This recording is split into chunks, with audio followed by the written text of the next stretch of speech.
Mes parents favorisaient tellement ma sœur jumelle qu'ils ont dépensé mon fonds de mariage pour elle. Alors, je les ai coupés après avoir rejeté la demande égoïste de ma mère. J'ai 23 ans, je suis une femme et j'ai une sœur jumelle, Alison, avec qui je ne suis pas en bons termes. En fait, je ne lui parle même pas, ni à mes parents.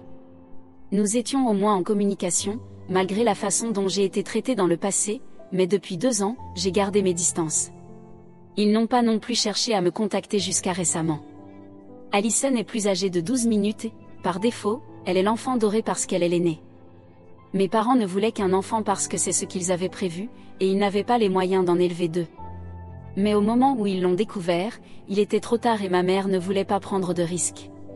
J'ai découvert cela vers l'époque où j'étais au lycée, grâce à mon oncle ivre lors d'une fête de Thanksgiving. C'est à peu près ce jour-là que j'ai cessé d'essayer de gagner l'amour de mes parents. Ils ont fait ce que n'importe qui dans ces circonstances pourrait faire, donner naissance à 2 enfants et décider que l'un d'eux serait aimé. Cet enfant était Alison, pas moi.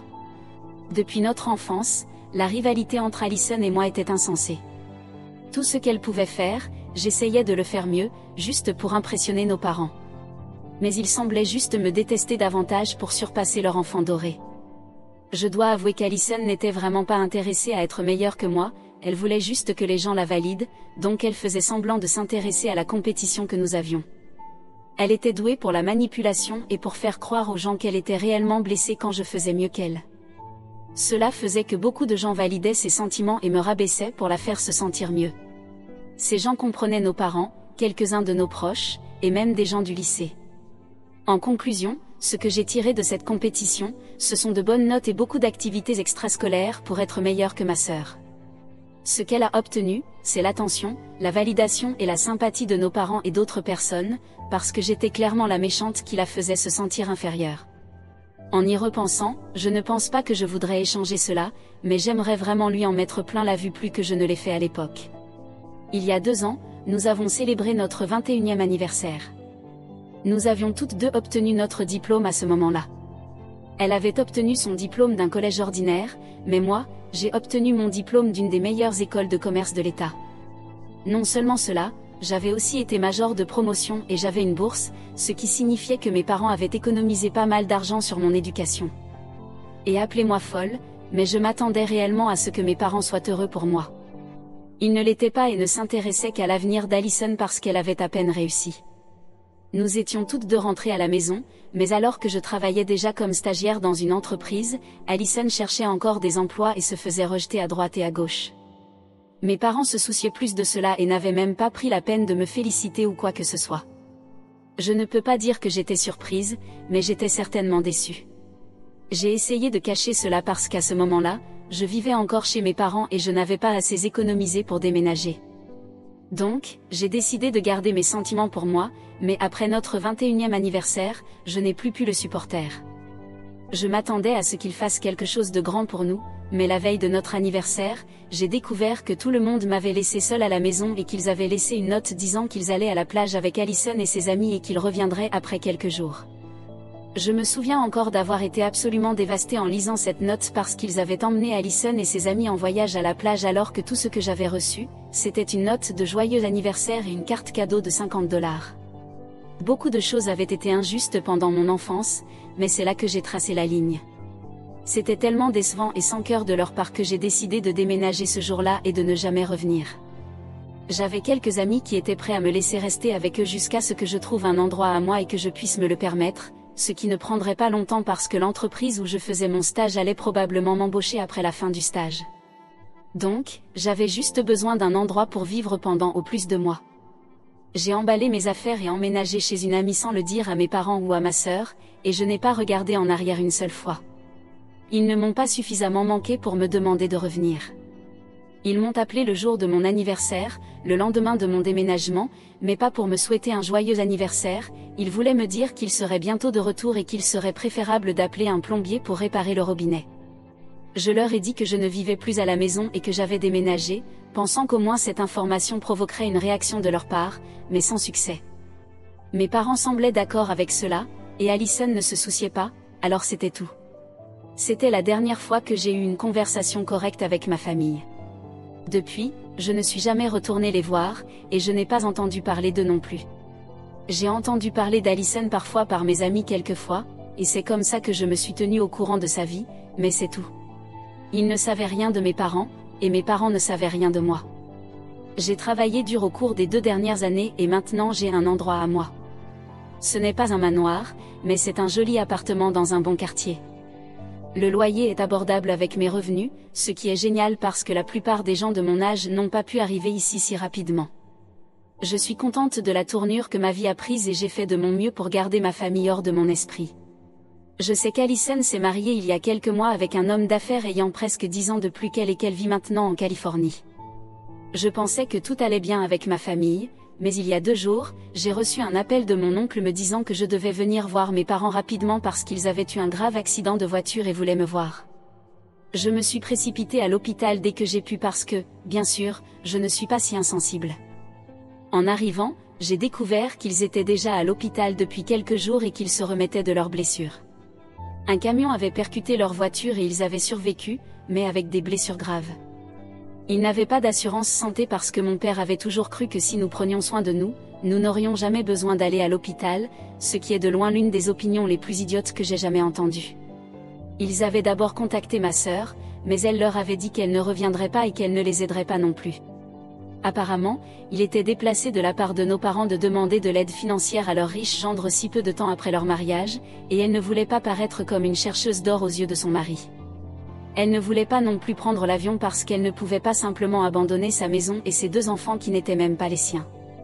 C'étaient les enfants de son mari issus d'un précédent mariage, mais elle était trop occupée à jouer à la famille heureuse avec la famille de son mari pour venir voir ses propres parents à l'hôpital après un terrible accident de voiture.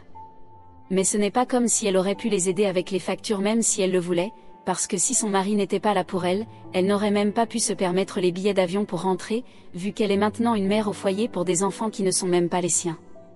Tant pour être la fille préférée et l'enfant doré. Je ne pouvais pas croire qu'il n'avait même pas eu la décence de m'appeler en premier, mais cela devenait encore plus exaspérant quand mon oncle a dit que mes parents voulaient maintenant que je couvre leurs frais médicaux.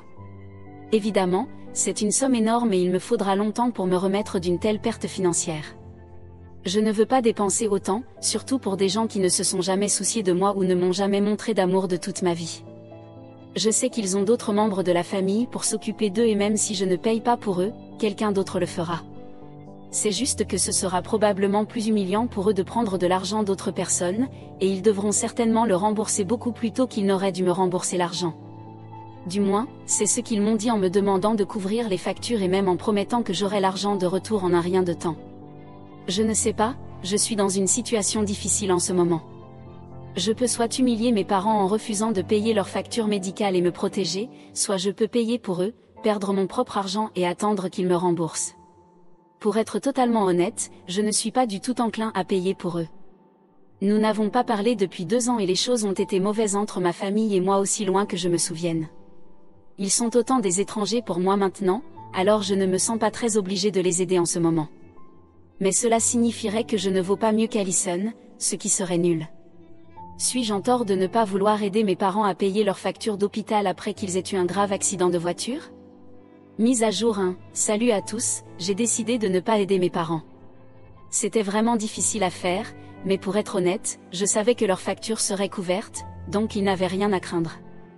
Ils ne m'avaient demandé de l'aide que parce qu'ils ne voulaient pas demander à leurs autres proches et étaient trop égocentriques. Je ne leur ai pas encore dit cependant, parce que comment dites-vous à votre famille que vous n'allez pas aider vos parents à couvrir leurs frais médicaux après qu'ils aient eu un tel accident? Cela fait presque 5 jours que je les ai vus et après avoir lu les commentaires, j'ai réalisé que je rivalisais encore inconsciemment avec Allison. Elle n'a pas aidé nos parents, alors j'ai ressenti le besoin de montrer que j'étais la meilleure fille, ou quoi que ce soit. Je suppose que je ne pourrai jamais me débarrasser de cette compétitivité, peu importe à quel point j'essaie, c'est juste qui je suis maintenant. La plupart des commentaires disaient que c'était stupide de la part de mes parents de ne pas avoir d'assurance maladie, et je suis d'accord. C'était vraiment stupide de la part de mon père de décourager cela et si j'avais fait partie de leur vie, j'aurais veillé à ce qu'il ait une assurance. Il n'avait même pas assuré sa voiture parce qu'il pensait qu'il était un si bon conducteur. Ils ont de la chance que l'accident soit de la faute du chauffeur de camion, sinon le coût des réparations de la voiture aurait aussi été à leur charge. En ce qui concerne leur situation financière, dont beaucoup d'entre vous ont demandé des détails, je dirais que mes parents vont bien. Ils ne sont pas riches, ils ne sont pas pauvres. Mon père est chef des ventes dans l'entreprise où il travaille et ma mère travaille dans les ressources humaines, mais dans une plus petite entreprise. Leur revenu combiné leur suffit, et depuis qu'ils n'ont plus à me soutenir ni Allison, je dirais qu'ils ont suffisamment. En grandissant, Allison et moi n'avions pas à nous soucier de l'argent, mais bien sûr, nous ne pouvions pas non plus vivre de manière extravagante. Nous étions dans la moyenne et nous le sommes toujours. Mais je ne comprends pas pourquoi mes parents ne pourraient pas payer leurs factures eux-mêmes s'ils peuvent emprunter de l'argent mais promettent de le rembourser éventuellement, alors ils peuvent sûrement juste payer les factures eux-mêmes. Ils ne m'ont pas dit la raison non plus, et je ne pense pas que je le découvrirai après cela. Mise à jour 2, j'ai dit à mes parents que je ne couvrirais pas leurs dépenses. Ils m'appellent depuis une semaine et hier, j'ai finalement réalisé que je ne pouvais pas simplement les ignorer et laisser cela continuer jusqu'à ce qu'ils sortent de l'hôpital. Alors, j'ai répondu à leurs appels et leur ai dit que j'y avais réfléchi et que je ne pensais pas ressentir le besoin de les aider. Comme prévu, ils ne l'ont pas bien pris et étaient très en colère. Ma mère m'a totalement insultée et m'a crié dessus aussi fort que possible avec ses côtes cassées, me traitant d'ingrate et autres. Mon père m'a juste dit que je n'étais plus leur fille et a raccroché après que ma mère ait fini de crier. Cela ne m'a pas blessée comme je le pensais parce que je n'avais pas été leur fille depuis très longtemps. Je ne peux même pas me souvenir de la dernière fois que je me suis sentie aimée par mes parents, et ils n'avaient pas parlé avec moi exprès ou vérifié comment j'allais depuis 2 ans juste parce que j'avais déménagé après qu'ils m'aient ignorée lors d'un anniversaire important. Donc, je n'avais jamais eu de parents de toute façon.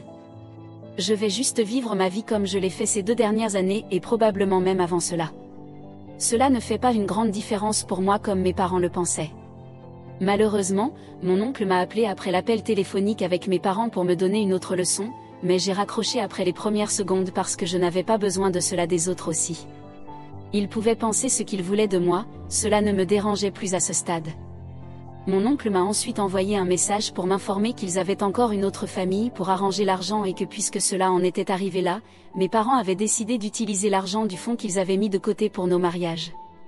Ils avaient déjà dépensé plus de la moitié du fonds de mariage pour le mariage d'Allison et le peu d'argent qu'il leur restait après cela, ils l'avaient dépensé pour un voyage en Europe, c'est pourquoi ils n'avaient presque plus d'économie. C'est donc une énigme résolue. Bien sûr, mon oncle m'a tout dit pour me faire sentir coupable, mais tout ce que j'ai ressenti, c'était du soulagement de ne pas avoir dépensé mon argent durement gagné pour les factures de mes parents. Ils avaient dépensé leurs propres économies de manière irresponsable, et ce n'était pas ma faute. Leur manque d'assurance en raison de leurs propres croyances délirantes n'était pas non plus ma faute. Maintenant, ils pouvaient emprunter de l'argent à leurs proches ou aller en enfer, mais je ne leur donnerais rien. Ils n'avaient plus droit à rien de moi, ni mon temps, ni mon argent. Mise à jour 3, salut, quelque chose de vraiment bizarre est arrivé aujourd'hui et j'ai besoin de le partager. Je n'ai pas pu en parler à mes amis parce que la plupart des gens que je connais maintenant ne me connaissent pas depuis longtemps, et je ne pense pas vouloir révéler quoi que ce soit sur mon histoire familiale à ces gens pour l'instant. Donc, Reddit est tout ce que j'ai de toute façon. Cela fait presque 2 semaines depuis que j'ai parlé à mes parents pour la dernière fois. Il y a quelques heures, en soirée, Allison s'est présentée chez moi et j'étais surprise par sa visite soudaine. Tout d'abord, parce que je ne pensais pas qu'elle saurait où je vivais, mais un de nos anciens amis du lycée lui a dit le quartier où je vivais, et elle a fait quelques recherches pour savoir où j'étais, ce qui a demandé beaucoup d'efforts de sa part pour venir me voir, moi de toutes les personnes. Elle a aussi l'air et se comporte très différemment de ce que je me souvenais. Elle est devenue plus raffinée et sophistiquée, je pense, et cela a été une grande différence, car auparavant, elle parlait comme si elle était encore au lycée, mais maintenant, elle semble plus féminine d'une certaine manière et se comporte même mieux. Sa façon de s'habiller a changé, les bijoux qu'elle porte ont changé, et même son maquillage. J'avais l'impression de ne même pas parler à Allison aujourd'hui. Tout chez elle a soudainement vieilli, mais une chose n'a pas changé, c'est comment elle est en tant que personne. Vous ne pouvez pas mettre du maquillage sur votre cœur et dire aux gens de l'appeler Madame Davis, comme elle l'a fait avec elle-même. Sa personnalité et ses croyances n'ont certainement pas subi de rénovation. Je l'ai laissée entrer après qu'elle ait frappé à ma porte et j'étais vraiment surprise de la voir, mais j'étais aussi curieuse de savoir pourquoi elle était venue, alors j'ai décidé de lui parler. Après quelques petites discussions sur sa vie, où elle m'a tout dit sur ce qu'elle faisait sans profit et s'est vantée de la fabuleuse vie qu'elle menait en tant que mère au foyer de 2 tout-petits, mariée à un homme riche sans rien à s'inquiéter sauf pour ses cuticules, j'ai attendu qu'elle en vienne au point, tout en hochant poliment la tête à son discours ennuyeux sur combien être une femme au foyer traditionnel était merveilleusement sous-estimé. Elle me conseillait même de faire la même chose. Je ne pouvais vraiment pas attendre qu'elle finisse de parler de choses sans importance et en vienne au fait, ce qu'elle a fait après environ 15 minutes de discours sur sa vie. Elle m'a dit qu'elle était revenue ici d'elle-même parce que nos parents lui avaient apparemment supplié de venir les voir après l'accident. Ils ne voulaient pas de son argent, mais voulaient juste qu'elle soit là pour eux. Et donc, après 2 semaines, elle était finalement revenue et a décidé de venir me voir aussi pour que nous puissions enterrer la hache de guerre. Jusqu'ici, tout allait bien, mais ensuite, elle a commencé à se plaindre de la manière dont nos parents étaient exigeants et qu'il manquait de respect à sa nouvelle famille. Elle a continué encore et encore sur combien elle détestait nos parents pour lui avoir fait choisir entre eux et ses enfants. Je ne comprendrai jamais pourquoi elle continue de les appeler ses enfants alors qu'ils ne sont évidemment pas les siens. Elle m'a beaucoup parlé de son mariage et de son mari, même si je n'avais pas demandé, et d'après ce que j'ai compris, l'homme qu'elle a épousé l'a probablement épousé uniquement pour augmenter ses chances d'obtenir au moins une garde partielle de ses enfants, ce qu'il a fait. Mais elle pensait qu'il l'aimait réellement ou quelque chose du genre. Il était dans une bataille pour la garde depuis assez longtemps maintenant et comme il était un homme d'affaires à plein temps, il n'avait pas assez de temps à consacrer à ses enfants. Son ex-femme utilisait cela contre lui, mais ensuite il a annoncé qu'il était fiancé et qu'il allait se marier dès que le divorce serait prononcé, et cela a penché la balance en sa faveur. Alison m'a tout raconté en se vantant de comment elle avait sauvé ses enfants, mais cela m'a juste semblé que son mari l'avait utilisé. Ils ne se connaissaient même pas depuis plus d'1 an quand il lui a demandé de l'épouser, donc il était très clair qu'il n'était pas amoureux d'elle. Personne ne tombe amoureux si rapidement, surtout après un divorce, mais elle semblait blissfully unaware of it, ou peut-être qu'elle savait qu'il ne l'aimait pas mais était prête à passer outre en raison de son énorme solde bancaire et était d'accord pour être une nourrice glorifiée pour les enfants de son mari. En plus de cela, elle était en colère contre ses propres parents pour vouloir qu'elle soit à leur côté après qu'ils aient eu un grave accident, parce que cela lui prenait du temps avec sa nouvelle famille, qui comprenait un mari qui ne l'aimait probablement pas beaucoup et 2 enfants qui n'étaient pas du tout liés à elle et se débrouillaient tout aussi bien avec leur nounou qu'avec elle. Si le mot ingrat avait un visage, ce serait celui d'Alison. Je ne suis pas fan de mes parents moi-même, mais honnêtement, quand elle me parlait de leurs besoins, je ne pouvais pas croire que c'était la fille pour laquelle ils m'avaient rejeté encore et encore. Ensuite, elle est arrivée au point de sa visite et m'a dit qu'elle partirait dans 2 jours. Elle avait promis à maman et papa qu'elle resterait au moins 1 mois, mais elle prétendait qu'elle en avait déjà marre de les entendre parler de l'accident et de la façon dont ils avaient vécu la pire expérience de leur vie pour la 1e fois et qu'elle devait rentrer chez elle bientôt. Alors maintenant, elle voulait que je me réconcilie avec eux et que je prenne sa place parce qu'elle ne voulait pas ressentir la culpabilité de savoir qu'elle avait abandonné ses parents quand ils avaient besoin d'elle. Elle ne savait pas qu'ils m'avaient encore une fois coupé les ponts parce que j'avais refusé de les aider avec les factures, probablement parce qu'ils ne parlent pas de moi ou ne pensent même pas à moi, alors ils n'ont pas mentionné cela à Alison. Elle était là parce qu'elle voulait de la sympathie de ma part parce qu'elle avait dû gérer nos parents et abandonner sa famille, et maintenant elle voulait utiliser cette sympathie à son propre avantage et me faire prendre sa place et devenir le soutien émotionnel de nos parents parce qu'elle ne se sentait pas à la hauteur de la tâche. C'était une manipulation classique d'Alison, mais je la connaissais trop bien pour tomber dans le panneau. Je n'avais également aucune intention de lui dire cela pendant qu'elle était chez moi, ce qui aurait inévitablement conduit à une dispute, alors je lui ai dit que j'essaierais, mais je sais que je ne le ferai pas. Elle est partie après m'avoir dit de rester en contact, mais nous savons tous les deux qu'elle ne le pense pas. J'étais en fait contente de la voir partir parce que non seulement elle était une personne terrible et narcissique, mais elle était aussi vraiment ennuyeuse à écouter. Je pouvais à peine en placer une pendant qu'elle racontait sa vie inintéressante en Californie. Elle pense qu'elle vit la belle vie, mais je pensais que c'était vraiment triste puisque son mari ne l'aime clairement pas et ses enfants passent la moitié de leur temps avec leur mère biologique de toute façon, donc bien sûr, ils vont préférer leur mère biologique à Alison et le font probablement déjà d'après ce que j'ai entendu. Mais c'est d'accord parce que c'est la vie qu'elle a choisie pour elle-même et la vie que je choisis pour moi-même sera loin, très loin de ma famille parce qu'ils ne méritent même pas un quart de mon attention ou de ma sympathie. Si quelque chose, aujourd'hui m'a appris que j'avais raison de prendre mes distances avec mes parents et ma sœur, parce que je ne veux pas faire partie de la vie de ces gens. Ils sont incroyablement égoïstes et cruels, et je doute fort qu'ils soient même capables de penser à quelqu'un d'autre qu'eux-mêmes, surtout Alison.